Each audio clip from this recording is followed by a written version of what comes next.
Welcome and thank you for joining us for today's Lunch and Learn, Building Black Business Communities, Forging Alliances and Resources, brought to you by the Florida Association of Black Chambers of Commerce. This Lunch and Learn series is sponsored by Florida Power and Light, Be Powerful Educational Series. It's cultivated to unlock the full potential of Black-owned businesses, propelling them toward unprecedented heights of success. For more on this initiative, I would like to welcome Vernique Williams, Economic Development Manager for Florida Power and Light. Vernique? Thank you, Jessica. Greetings. I am delighted to welcome you to today's webinar, Building Black Business Communities, Forging Alliances and Resources, which is part of our Midday Insight series. Black business communities are the cornerstone of economic innovation, collaboration, and cultural enrichment. Yet, we recognize the unique challenges many Black entrepreneurs face in establishing strong networks and accessing the critical resources necessary for sustainable growth. Today's session is designed to equip you with the strategies and insights needed to overcome these challenges. Our focus will be on empowering you with the tools to create thriving business communities, forge strategic alliance, and unlock the resources that will propel your business forward. We have an exceptional lineup of speakers who will share their expertise on building robust business ecosystems, enhancing collaborative efforts, and optimizing resource utilization. Together, we'll explore the paths to strengthening your business through community building and resource development, ensuring your success and sustainability in an ever-evolving marketplace. We're excited to embark on this journey with you to foster a stronger, more connected business community. So thank you to today's moderator, Jessica, and our speakers, Kanisha and Beatrice, for leading this webinar. I hope everyone enjoys and gains valuable insight, resources, and information. Enjoy. Thank you so much, Veronique, for your support. And thank you all again for joining us for today's Lunch and Learn, Building Black Business Communities, Forging Alliances and Resources, brought to you by the Florida Association of Black Chambers of Commerce. If you have any questions throughout today's Lunch and Learn, please feel free to send them our way. We're broadcasting live on X, IG, YouTube, Facebook. Today, joining us is Kanasha Paul, founder and CEO of the Black Professionals Network. Welcome, Kanasha. Thank you so much, Jessica, for having me. Look forward to the conversation. Yes. And Beatrice Lewis Sant, president and CEO for the Florida State Minority Supplier Development Council. Welcome, Beatrice. Thank you, Jessica. I'm really excited about the conversation and our collaborator, Kanasha Paul, with the Black Professional Network. So I'm excited to learn as well as share. Yeah. Thank you. Thank you. So Kanasha, let's start with you. Mm-hmm. You have created a powerhouse organization, the Black Professionals Network. How did you get to where you are? What was your trajectory? How did you decide that this was what you needed to do? Well, yeah. So I would say my origin story started like most entrepreneurs. You see a problem and you want to identify a solution. It took me a while to identify myself as an entrepreneur. I just knew that for me, I was in college. I saw that a lot of my peers, we were either first generation, not only either in college or we were first generation in our industry. So a lot of times people, put a lot of onus on being first generation in college, but you could have been the first person as going to become a lawyer, first person in your family becoming a doctor, first person even starting a business and not having any guidance, anyone that you can contact or you can be able to form a relationship to guide you on your professional journey. I realized that I really wanted to be able to kind of create solutions around that. So with the support at the time, I was at FIU. I was graduating, and the FIU, Florida International University, believed in this idea of me being able to bring not only for our Black alumni, but our current Black students. And then we expanded. We opened it up to the community at large to provide what I call kind of like an exploratory conference where you met with different Black professionals who are in different industries, who are business owners, investors, and learn different opportunities on how to choose a path or how to improve on your path. And as we've developed over the years and we've grown into such a large organization, it ended up being that it was important for us to identify not only how to secure a professional pathway, but how to identify impact. So as we are getting the higher salaries, we're getting more profits in our business, how to leverage money for a tool for change. And this networking organization that you founded, it is not primarily geared towards small business owners and entrepreneurs. It's for Black professionals at large, correct? Yes, because our premise is that our tagline is always together, each achieves more. I'm a firm believer that you never know where opportunities or resources can come from. So you should be positioned and in rooms where you can be one introduction away from those opportunities. And so we really kind of push on having what we call a cross industry network, where it's professionals, small business owners, investors, basically everyone from the gambit of the professional ecosystem, but with a core focus of understanding that we're trying to do legacy building. Awesome. And Beatrice, with the Florida State Minority Supplier Development Council, you're the president and CEO. Where did that come from? Was that something that you've always dreamt of?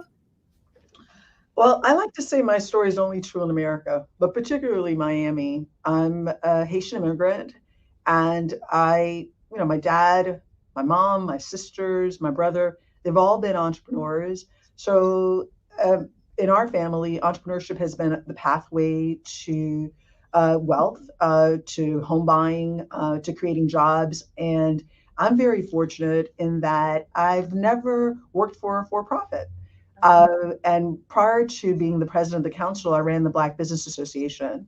And for 8 years, I helped mostly Black contractors grow their business in the public sector. Now I've been in this role 24 years, and I wake up every day excited about what it is that I do because I have the opportunity to see what impact entrepreneurship has, whether our business owners are supporting projects and foundations and churches in our communities. They are giving back to wherever they came from. We've got folks building schools in other parts of the world. We've got team members during COVID that provided PPE, that is protection, not loans, for first responders. Because they were doing well, they could do good. And that's actually a phrase that we trademark, doing well while doing good, because that's what entrepreneurship allows you to do. Not just build generational wealth, but support communities and support organizations like the Black Professional Network and other organizations that we're all part of. Wonderful. Now, Beatrice, and I'm going to come back to you, Kanasha, on this.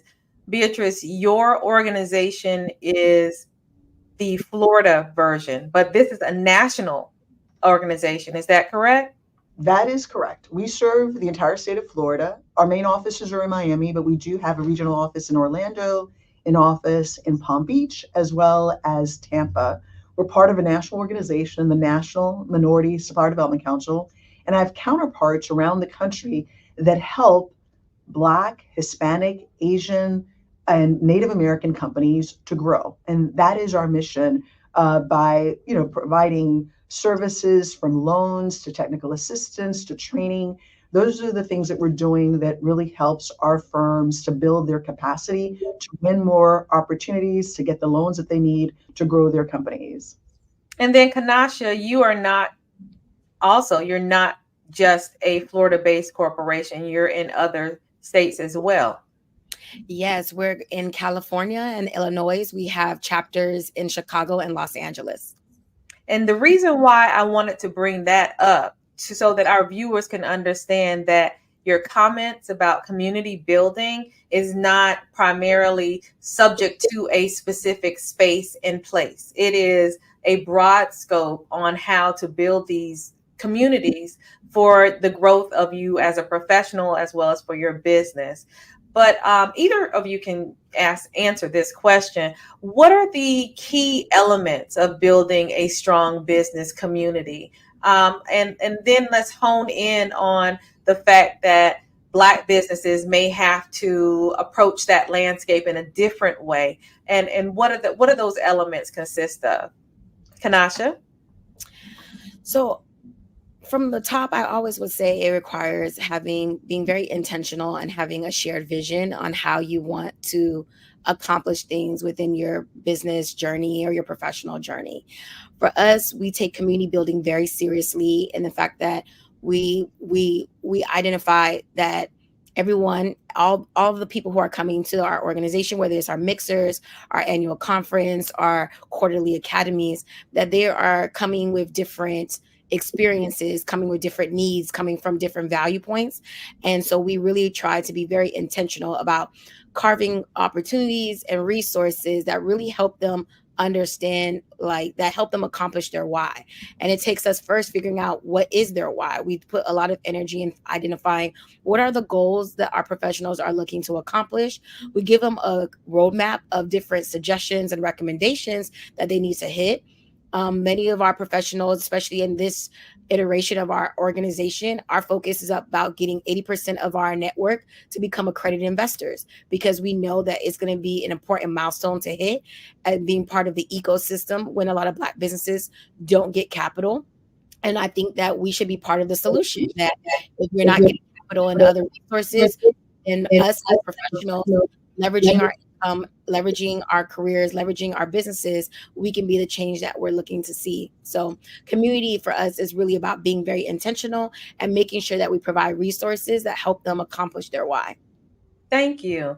And Beatrice, for you and your alliance, what does that community building look like? We're a unique organization. There are very few places where you find Hispanics, Asian, African American, and Native American owned businesses all under one tent.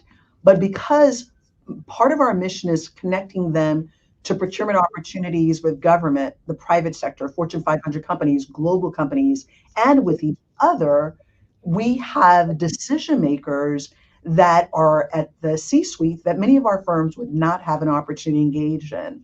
Personally, for me, when I hear the word community, I think of common unity. What do we have that is in common with each other?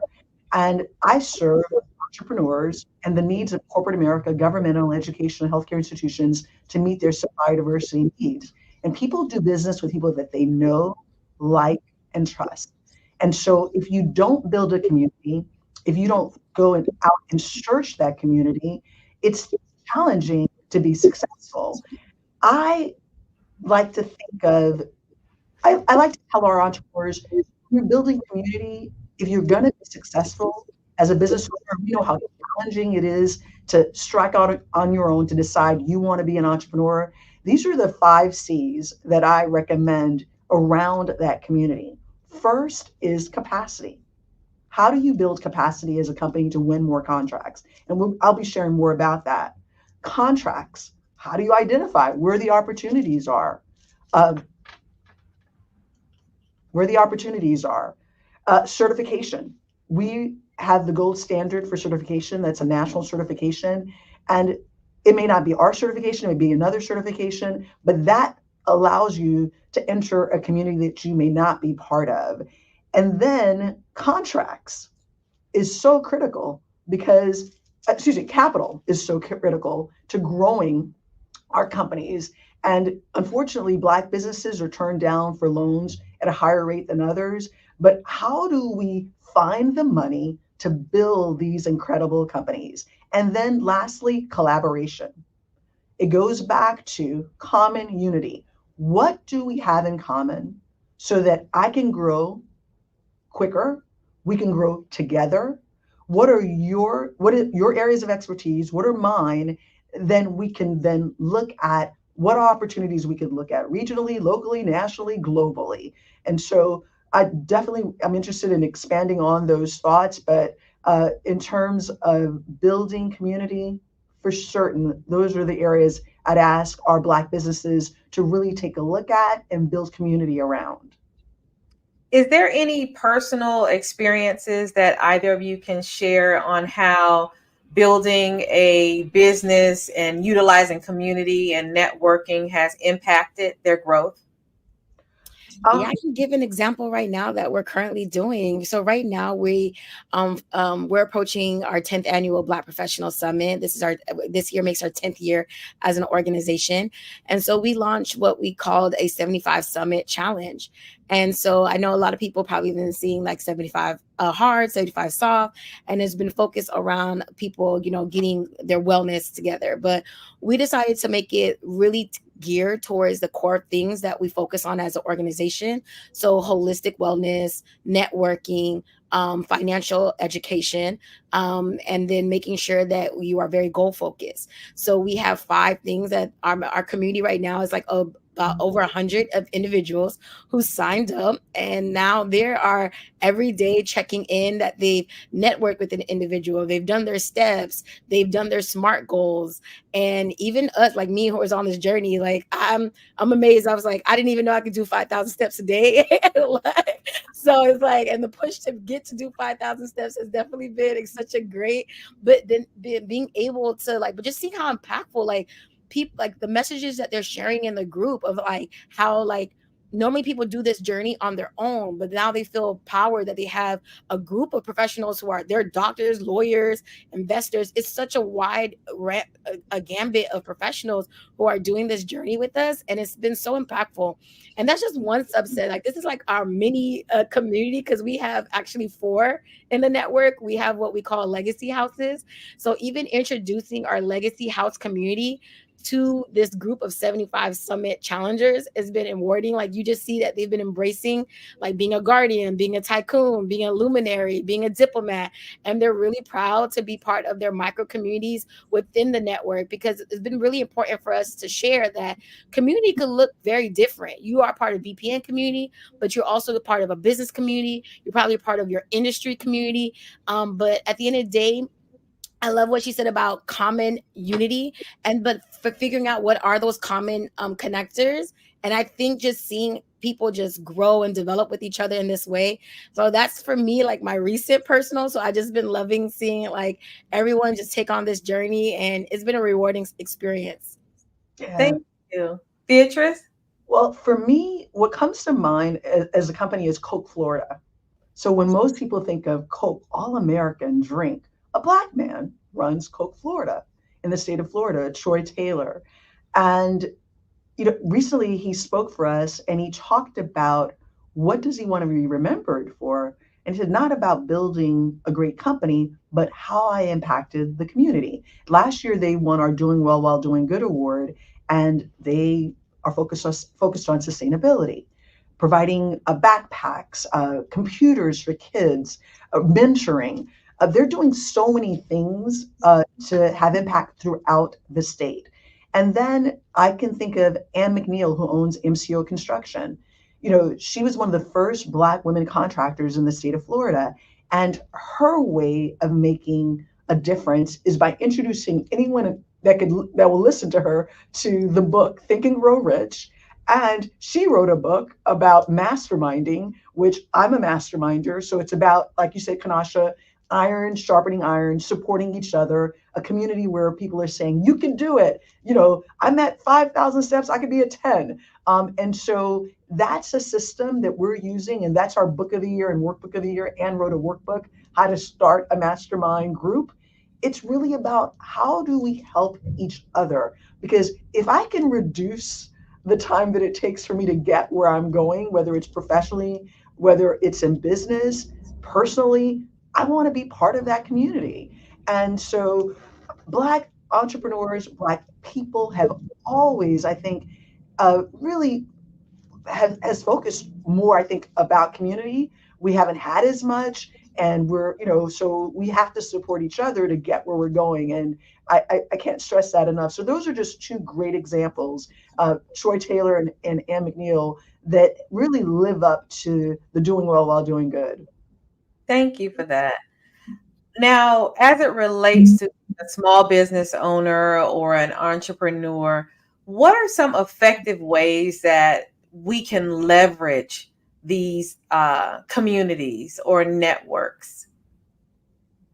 Well, the first thing I would say is there are so many services and resources that are free. Take advantage of everything. Before Mr. Floyd's murder and COVID, there were rarely grants. There are grants available. There are angel investors. Uh, I get calls regularly from investors that solely want to support minority businesses, Black businesses, and they can't find enough deals.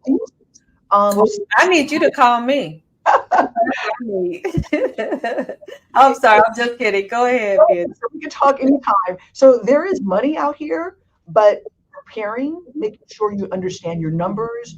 We have our technical assistance program, our TAP program, that assigns a consultant, looks at where you are in various areas, whether it's disaster recovery, whether it's succession planning, markets. Are you in an industry that's dying? And so those services are at no cost. I think a lot of us don't take advantage of some of the services, and some say, well, this may not work. Well, go to the next organization or the next opportunity. The other thing too is get out of the house, get out of these boxes, go meet people, connect. I never go for the food. The food and the drinks is the last thing I think about. I come, like you said, Kanasha, very intentional. I say, okay, I want to meet 10 people a day. And I get there early. Sometimes I'll help the organizer, and I'll ask, hey, can I get a list of the attendees? Because I help with, making sure everything goes right. They might say, you know what? We don't usually do that, but I'll make an exception. Thank you so much. Or I'll make certain that when I meet folks, I'm always asking about how I could be of service. And usually it comes back. And so that has been a way that those are just some strategies, and we can probably share so many others, but being incredibly intentional. And that's my theme for the year, being very intentional. Sometimes I do it well and sometimes I don't, but I'm expanding my sphere of influence. I'm really being very focused and intentional about the people that I work with, that we partner with, that we subcontract with, and that's all part of building a community. Yeah, no, those were amazing points. I would echo that, of course, being intentional, but then also knowing what value you want to provide in the room. I think oftentimes business owners don't realize that to get a good partner, you have to be a good partner. And the best way to be a good partner is having, sharpening your active listening skills, being able to understand what goals are they trying to accomplish, and figuring out how you can help, how you can provide value. When we go into situations always about kind of what I can get, what can I get from the situation, is sometimes you don't walk away with as much as you would want to have if you go into a situation of like, how can I be of service, how can I be intentional with providing value to the individuals involved. We have monthly networking mixers across all our chapters, so I love it when I see that the professionals are engaging in conversations and like truly actually learning about each other. And we do I'll facilitate that. So for all my introverts who might be scared about going out, or are used to the Zoom calls, it's like we do have what we call like our power hours, where we guide you along the way of kind of like how to break the ice, how to make intros. We even, depending on, of course, crowd size, we even do matchups. We go around listening to what you do, what industries you are, we ask you what your goals are. And then throughout the night, you'll be surprised. Like, there are so many times throughout the evening, I'll hear someone mention, "Oh yeah, I'm really was looking for a lawyer. I'm sitting there trying to build an estate plan," and I'm like, "Oh wow, by the bar, I just met one. Let me introduce you." And so it's being able to kind of just have those type of, like, being intentional about also not only like, yes, being intentional, going into the room, understanding what value you want to provide, and then being willing to share that information. Like, don't go, like Beatrice said, don't go worry about the drinks and the food. Just really identify like how you want to maximize the time that you're there.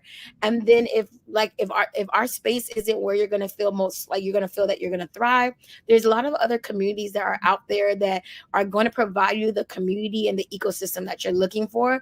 But you won't know unless you go out there and you try, and you really are, make sure that you align with relationships that help you along your journey. You both touched on this, but I would like to provide some sort of practical response to Mhm. those who may be out there. We're talking about community, and with community comes a certain level of transparency that you, as a business owner, have to be willing to open up to meeting others. Are there any suggestions that you can provide to allow those who may not be as outgoing or an extrovert or feel as if they're shy? Are there any tips that you can provide to them? Well, I say get your elevator pitch ready. Be very clear about who you are, what your company provides, how do you solve a problem. I think everyone should have, whether you're in business or you're a professional, when you enter the room, you shake someone's hand, what do you want to say? What do you want them to remember about you? I think that is important. To this day, although on a lot of stages, I still get nervous. I always prepare. I always tell my team, don't phone it home, because I want to show up in such a way that I'm able to pour into the audience, pour into the individual that I'm speaking to at an event. I want to be very clear, focus on them, understand how I'm able to help, and then you've got to follow up. I think almost the entire battle is on following up. I go to so many activities where I'll say, I will do, I will share. If you send me your information, I'll provide that data. And I don't get the emails or the calls or the response. I've put it in your hands. And those of you who are out there that are following up, that are doing the work, that are reading the books, that are attending the events, that are participating in programs, I can assure you it will pay off because most people don't want to do the work. Yeah, they don't. I would definitely add that one of the other ways that, especially if you know that you are on the shy side or introvert and you are trying to form a relationships, is that have 3 to 5 questions in your back pocket that you can ask as you're networking, because people love to hear themselves talk. Like, people like to, share their story. And if you go into a conversation and it's like, oh, what do you do? How did you and we give you some of those bullet points. It's like, so like, what do you do? Like, what has been the most exciting thing that you did at work today? What is a challenge in your business that you're struggling with that if you could solve today would really feel at ease? And you will be surprised at the nuggets that will be extracted from just having well-crafted questions and actively listening. We live in an age that people are desiring authenticity. They are in vulnerability. So it's like, so for them, they just want to feel human to human connection. Social media is great. As you see, I'm the millennial in the chat. And so I definitely know that social media is amazing, but I'll be the first to tell even my millennial friends, like, please do not live and die by social media, because at the end of the day, though, I I like, I can think of how much impact I've created, and I don't have a huge following. My company does, but at the end of the day, the relationships that I made when I walked through the doors, when I entered those rooms and was actively listening, asking those questions, those are the relationships that allowed me to grow my business, that got me capital, that got me sponsorships, that got me speakers for events that I was looking for. So I just think that people need to remember that the basics are always going to be true. People want authentic relationships. People want to be heard. And if you have some amazing questions in your back pocket and you actually listen to the answers, because you don't want to come off scripted, you actually listen to the answers and listen to respond, you'll find that you'll engage in some powerful conversations. Thank you for that. I want to move our conversation now toward strategic alliances and to see if either of you have any recommendations or thoughts that businesses should consider as important factors before forming these alliances with other businesses or organizations. So one of my favorite writers, Covey, says, begin with the end in mind. And when you want to do a JV or strategic alliance, that's a marriage. So you may need a prenup. So I would recommend having an attorney involved because it's important that the documents are set up in a way that leaves you whole if it works out. And sometimes when you're widely successful, people change. So you need to be able to understand, you know what, Kanasha, you and I are going into business. And if things do not go well, or if they go incredibly well, we can still have vino together because we've established the guidelines, the rules, who will get what, who makes decisions about what we'll do. If we get additional capital, what projects will we go after? How will we distribute the income, the revenue? How many folks can you have on this project? So it's so important to put in the work and to build a strong foundation. And having an attorney involved is critical to the process. I had a joint venture that was put together by a Harvard attorney. And although one person had the majority, the decisions had to be 50-50. So then they had an impasse. There was a challenge. They couldn't make a decision. But if they both did not agree, and because they did not agree, all these lawyers had to get involved. And it cost hundreds of thousands of dollars. So even sometimes when you have an attorney, make sure you check the record and you're reading the documents to ensure that it really spells out what it is that you want to have done. And it doesn't mean that you lose control of your company. It's really about coming together to win more, a bigger piece of the pie. And as Black businesses, I don't think we do that enough.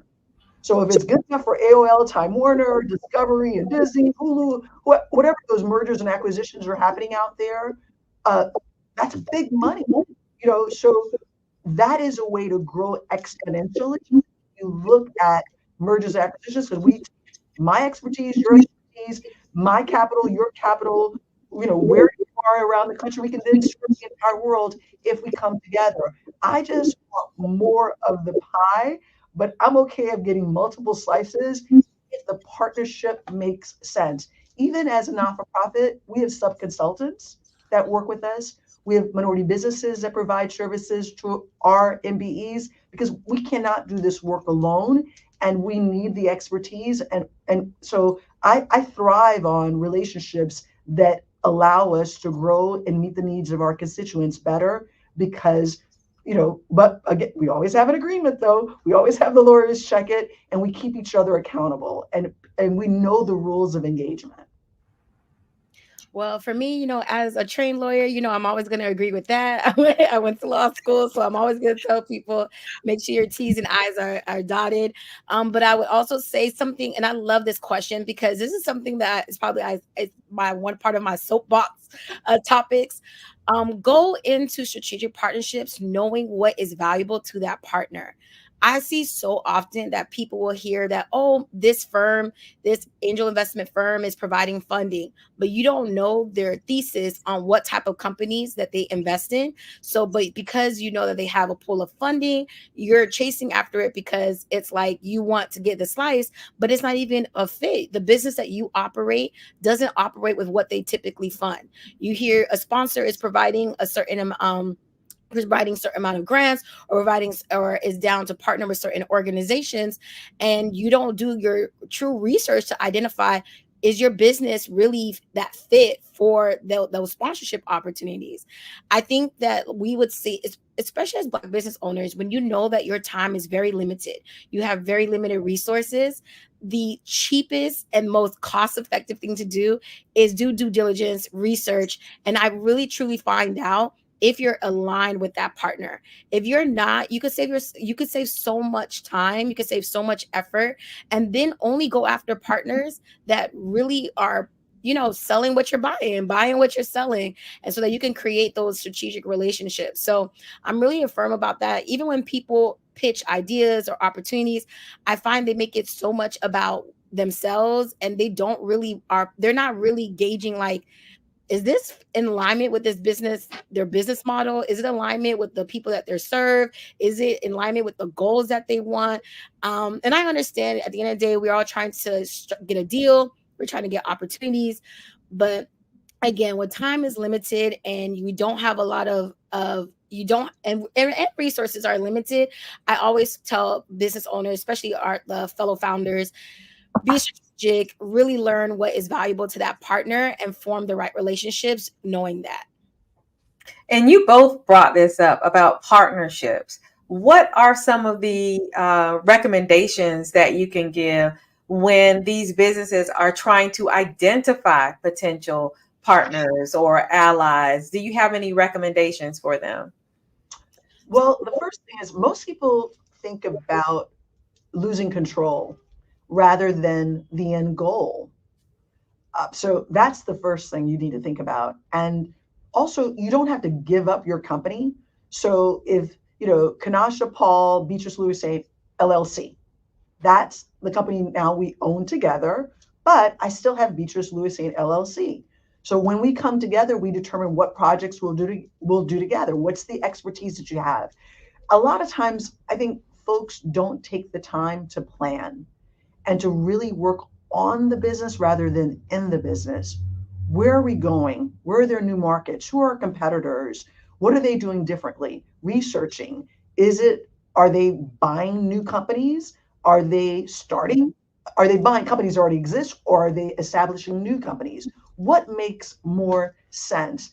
I definitely believe in multiple streams of income. So having a strategic alliance or joint venture allows you to do projects maybe in other parts of the country or the world, or clients that you would never have an opportunity with because you have that partner that is there for you.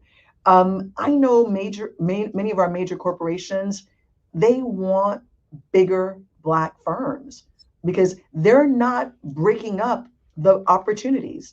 the opportunities are that size. And so I always tell our firms, you don't want to wait till the bid hits the street to form the alliance. So if the three of us are going to go after a PR contract, we should have, gotten together, hung out, understand each other's work styles, and maybe even done some personality tests, assessments, and determine, okay, Jessica's going to be the lead. Kanasha's going to be in charge of all of the legal, and Beatrice will do the talking. Okay, if that's our areas of expertise, we've already set the paperwork. The lawyers have looked at it, the accountants have looked at it. We've already approved our systems because we want to be able to move on a dime when the opportunity happens. The other thing I tell Black businesses, we're in such a diverse state. Why don't we look at doing business with a Hispanic, with a Native American, with an Asian, with someone that doesn't look like you, that maybe from another country? Because let's say I was born in the US and I was born in Haiti, but I wanted to do business internationally, and Kanasha is of Haitian descent. She may have relationships there. Then let's go together and do that, because she's going to have the language, she's going to maybe know some folks, and so forth. I don't think enough of that happens, where we're looking at how do we take advantage of language, culture, location, and the experience and the expertise that someone who's totally different than you can bring. I'll give you one short story, because Kanasha knows I love a great story. Okay, so this gentleman spoke for us. He was Hispanic. He was a Mexican, an IT firm, and he wasn't growing. This is a true story. He decides to partner with a Native American owned firm and a Black firm, and they located the business on the Native American reservation. Well, guess what? Native Americans get opportunities, tax incentives, things of the federal government that only goes to them. If they bid on it, they win. No one else is eligible. And that helped them grow so much quicker than if they had just sat in their individual pods. So I encourage Black businesses to think outside of the box with who you connect with, where you do business, because we're so diverse, and each one of us can bring something to the table that may meet the client's needs.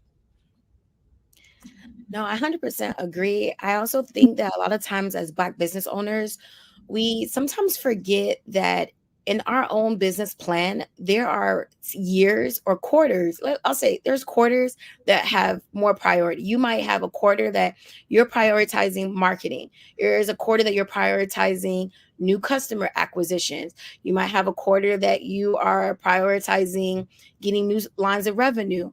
So, and the reason I say this is because in thinking of what your strategic partner would want to go through, you have to figure out what quarter are they in as well. Are they prioritizing marketing, and then you present a solution, and that would be mutually beneficial, that allows you to be able to both of you guys meet your revenue goals or your marketing goals. And so I think sometimes is that we forget that everyone is not on the same, everyone's doing business, but everyone's not doing the same parts of business while they're doing business. And so I always say, being very much an active listener and really asking the questions, what are your priorities right now? Is your priority and be wary of any business owner that tells you all of them. So it's like because we know it's all of them, but let's be focused. We can't burn out, and we can't do all the things all the time, right? It's like, and honestly, you're not going to go the distance that way. So I always say, it's like, what is currently your priority? Is it lead generation? Is it brand awareness? Is it acquiring new talent? There's different ways, there are different priorities that a business might be focusing on. And I always find that just being very clear about what that is, and figuring out, can you present a solution that usually, outside of like, I'm a big firm of the T's and the I's being crossed. I'm a firm of like the strategic plan, but sometimes we get so much in our heads about not realizing that there's humans behind these businesses, and they have priorities, and they have capacity issues or bandwidth issues. And then honestly, learning those things and being able to provide a solution is how you can make strategic relationships super strong and then create win-win opportunities. Wait, you mean there's not AI behind this? Sometimes there is AI, but even then, that could be a priority. It's like, is my priority right now in business to be technologically advanced? And if you can provide me the solution, then we're going to create a win-win partnership. I wanted to piggyback on what Don said. During Troy Taylor, he talked about planning a year, and that was so warming to me. You know, Kanashi talked about legacy, luminaries, having true impact. Imagine if our Black business owners out there thought about 10 years from now. Mm. That allows you to think about, not the immediate gratification, but how do I plan? How do I spend wisely? How do I invest more carefully? How do I really ensure that my children's children will be able to benefit from this company? And so I heard you say quarters. I wanted to add, let's think very long term about that. Very good point. Very good point. Let's talk now about the resources, because both of you represent two outstanding organizations that caters to all of the resources for community building, for networking. Can you cite some of the available opportunities that go on with both of your organizations, as well as if you know of any other resource that's outside of your individual networks that may be something that our viewers would like? I would say for us, I started jokingly started telling someone that BPN operates very much like a call center, because we have so many professionals and business owners. Our resources are tied into the strategic relationships that we provide. So we, of course, outside of our networking mixers, our programming, and our annual conference, we are actually a go-to resource for you to know about what other organizations and groups are doing. So we always tell our professionals to kind of like tap in, because what any of the chambers are doing, the councils are doing, we try to form strategic alliances so we can, because we're always marketing. We're like, that's probably why we are now like the call center of like of Black professional spaces, is because for us it's really important to connect the dots.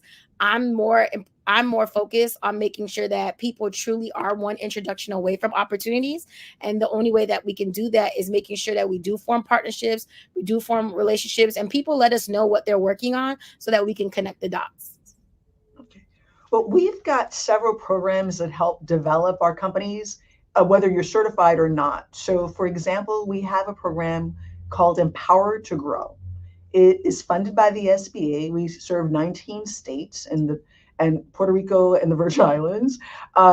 So we teach people how to do business in the public sector, federal government, local, state, hospitals, airports, seaports, all publicly run.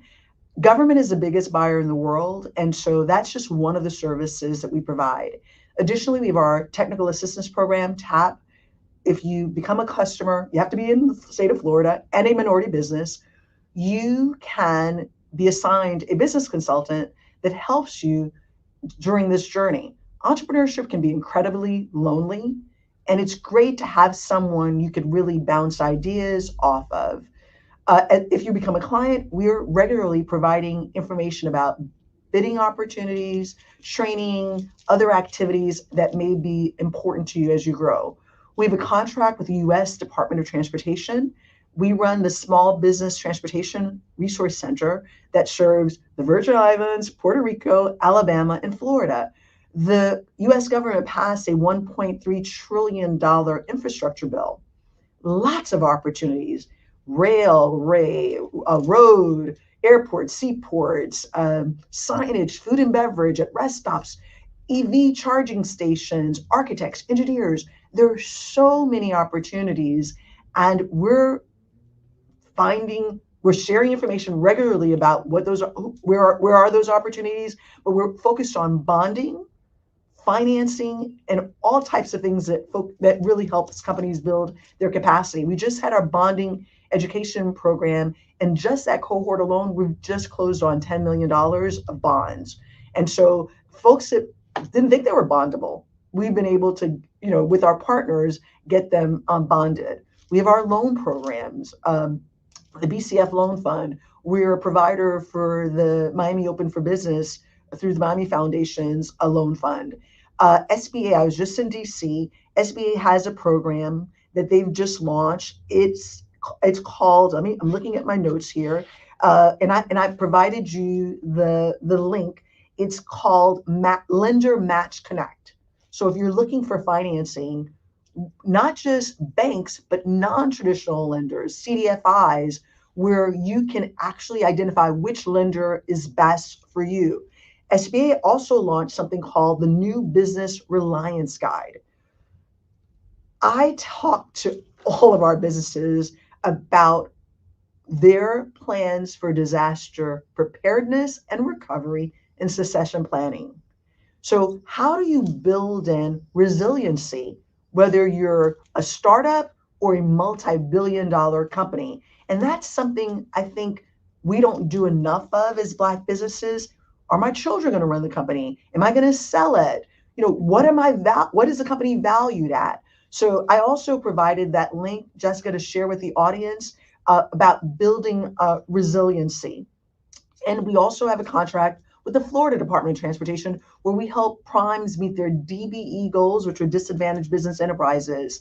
This is an incredible time to be in business. It really is. Whether you want to look at international trade, SBA, all of the services, there's a program called the Gold Key Service. So let's say I wanted to go to Nigeria, know nothing about Nigeria. The federal government, because they want us to export goods and services to other parts of the world, they will set up the meetings. If language is an issue, they'll provide you an interpreter. They'll provide you a driver. They'll do the due diligence. There is a cost, but it's nominal if I'm going into a country or market that I'm not familiar with. So I say take advantage of everything. Free, nominal costs. Understand who's doing really good work out there that can provide you the services that you need to grow as a company and utilize the services. That's half of the battle. And then I also wanted you all to tell us about, with those resources that both of your organizations provide, how do the businesses find out about them, or how can they sign up to receive the information so that they're made aware? So we have, oh, sorry. Go ahead, Kanasha. Well, I would say we have 3 levels of membership. So we have a free membership that allows you to get subscribed to our newsletter, and be able to identify kind of like, especially if you're looking for job opportunities or the business opportunities, we have that in our newsletter. If you want to have a more in-depth relationship with the organization and get access to like our professional development programming, there is our BPM membership. And as of this year, because we're still, we have a lot of our professionals who are ready to do capacity building and legacy building. We've launched BRIC, which is our Black Real Estate Investment Council, which focuses on helping them identify commercial real estate opportunities. And so that is a separate membership that does include BPN membership, but it gives them access to understanding not only how to be commercial real estate investors, build relationships with professionals in the commercial real estate ecosystem, but it as well as we're going to start providing them leads to different deal opportunities. For anyone that's out there that's interested in our programs and services, please log on to our website at fsmstc.org. It's a little bit of a tongue twister, so I'll say that slowly. fsmstc.org, and just go to programs and services for all of our programs and services. Additionally, we have a page that's dedicated to disaster recovery and preparedness. So that is a link that with free information, resources, loans. I mean, we just had, the flooding, and SBA is providing loans for businesses that were impacted by the floods. There's also other organizations in the community and throughout the state that provide services as well. And folks can go on our website and register with us to receive our information regularly. But we do put out a newsletter every Tuesday. It's only for our certified MBEs and corporate members. It's called Things You Should Know. And we did trademark it. And that provides bids, grants, loans, things that RMBs need to know about right away, that's happening, real-time information that may impact their growth as companies. You both have an excellent newsletter, very informative. I get those. Let's make a quick switch over to opportunities with emerging trends. Do you see any sort of shift with forward-thinking trends as it relates to community building or resource development? Yeah, I think the current trends for community building is definitely community is in tech companies, SAS, its community is now considered like a product almost. It's definitely considered a very strategic business model to include if you don't have it as part of your model, whether it's you developing community only digitally from social media, doing in-person community, or having micro communities. Communities is definitely going to be what sets a lot of companies apart in getting true loyal fans, true loyal customers, getting true loyal supporters. And so I think that people really need to think, well, honestly, in all their business models, how to create actually intentional and impactful communities. And sometimes people confuse community, because I look at it like our subscriber list is not a community. I think people also need to understand like what when we say that community is trending, is for people to actually feel some type of ownership or some type of affinity to your business and to your brand, that they feel like truly passionately aligned with. So as mentioned earlier, we have our legacy houses. Those are we BPN is our brand, but our legacy houses is our communities as well. Our chapters are our communities, but legacy houses is basically a quiz that I created that helps you identify what type of legacy builder you are. And so not only are you identifying your professional pathway, you are identifying how does that professional pathway, your goal, your vision, how you see the world impact the way that you either network, how you invest, how you want to do social good. And so that's why we have 4 houses. And it was very intentional in creating that. People have bought in. They are proud guardians, they're proud diplomats, they're proud luminaries, they're proud tycoons. And when attending our conference, people will see this here. They have chants, they have they have creeds, like they do really have bought into this to our core community aspect. But that's because I was very intentional about crafting it. It was part of like a business model, but it's understanding that allowed us to get the data to better serve them. So when we do programming, I look at it as like, okay, I know that this programming is going to better align with people who lean on the tycoon side, because they're more like enterprise focused, they're more ambitious focused, they are looking at things of like numbers and cents, they're wired that way. When I'm knowing that I'm doing programming that's going to be focused on more connectivity of like feeling of social justice or social impact, I'm going to lean on my diplomats or guardians for that type of programming. And so for us, it's like, and then creating programming for that. And I want to do thought leadership or inspiration, and you need a creative idea, you have the luminaries. Like this is the luminary, a leader is probably going to be like, as I'm saying this, like he created a song for his house, and I can't wait for people to hear it. It's so good. So it's like, so community, like the trends for community, people are actively desiring it. It's not even almost like a trend, is here. I mean, you see about run clubs, when you see how people are just really tied to just like from pickleball. You just see how community in a lot of ways are coming about, and we've truly embraced it.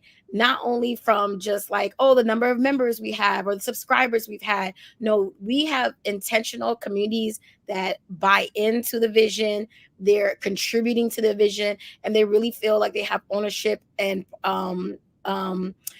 they feel a part of the value, they feel part of the brand. Well, as it relates to community, I think there's community that you pay for as an entrepreneur that's critical. So that means a lawyer, an accountant, know your banker. Don't do everything virtually. Go in, meet the manager, meet the banker. Okay. It's important. Even if you also put together a board of directors or advisors, that is a community. You may start off as not paying them, but they're people that you connect with, that you ask for advice as you're making decisions. They make introductions and so forth. We talk about mentoring, but we have to also talk about sponsoring. How do I say, Jessica, this is where you need to be? Kanasha, I'm going to pay for you to attend this activity because this is so critical. We have a mentor protege program, and I'm so thankful that FP&L Next Era sponsors and has underwritten that program. It's a year-long commitment of their senior executives to mentor small businesses for a year. A VP of HR, a supply chain, marketing. Imagine having that type of community, someone that could really look at what you're doing, objectively, because sometimes we love our idea rather than, okay, this really isn't working. And you need to hear that from someone. And then there are communities where you decide, okay, I want to be part of a chamber or an association, an organization internationally that is within my industry. So I can learn what's happening in that industry. What are the trends? Where are there the opportunities in this industry? I think that's critical. And I go back to masterminding because I've been masterminding for over 20 years. Shout out to Rufus and Angela, my mastermind partners. They make me a better person, a better administrator, a better dreamer, because their dreams are so big. I'm like, wait a minute. If you could do it, I could do it too. Or they say, B, you can do it. So they're my cheerleading squad, but also I am to them a resource, a listening ear. And Kadasha said that, listen, that active listening. We're so close. We used to meet 5 days a week. Now we only meet 2 days a week because we're focused on our goals. We're being incredibly intentional. But I cannot imagine when I've had to make important decisions, not having them to share, or the expertise that Angela has in managing and customer service and so forth, because she's managing a global company, or just Rufus's optimism about anything I say I want to do. I can say I'm going to go to the movies. Like, you can do it, B. Okay. We all need a Rufus in our lives. We all need an Angela in our lives. And we choose that community. And so back to Kanasha's word, be intentional about the community that you align yourself with. I would probably just only add probably a little distinction. I believe that your network, your community is part of your network, but your network doesn't necessarily is part of your community. Because I think for us, as Black professionals network, we always are encouraging people to network. Your network is your net worth, but we are very intentional about helping them understand the distinction that your networking ecosystem may not always be your community, but you do need both. And like your friend groups, your family groups, your professional groups, they all serve a purpose. But I think what we said earlier, just being very intentional so that people understand that you need people to thrive, and you can't go on this journey alone. Right, right. Well, thank you so much, Kanasha. Thank you, Beatrice. We probably could have talked another hour, and I'm quite frankly not sure where that hour went. But the information was just very valuable, and I know for a fact that small businesses have gleaned a lot from all of the conversation that we've had today. And thank you to our viewers for joining us for today's webinar. We hope, of course, that you've gained valuable insight and information regarding effective strategies about building communities and networking. Don't forget to follow the Florida Association of Black Chambers of Commerce's Facebook page to stay up to date. That link is in the chat for you to follow. And please mark your calendars. We'll be back with our next webinar, Mastering Financial Literacy, Reporting and Bookkeeping for Business. That will go down on Thursday, December the 5th, always coming to you at noon. It's the Lunch and Learn. Thank you for joining us.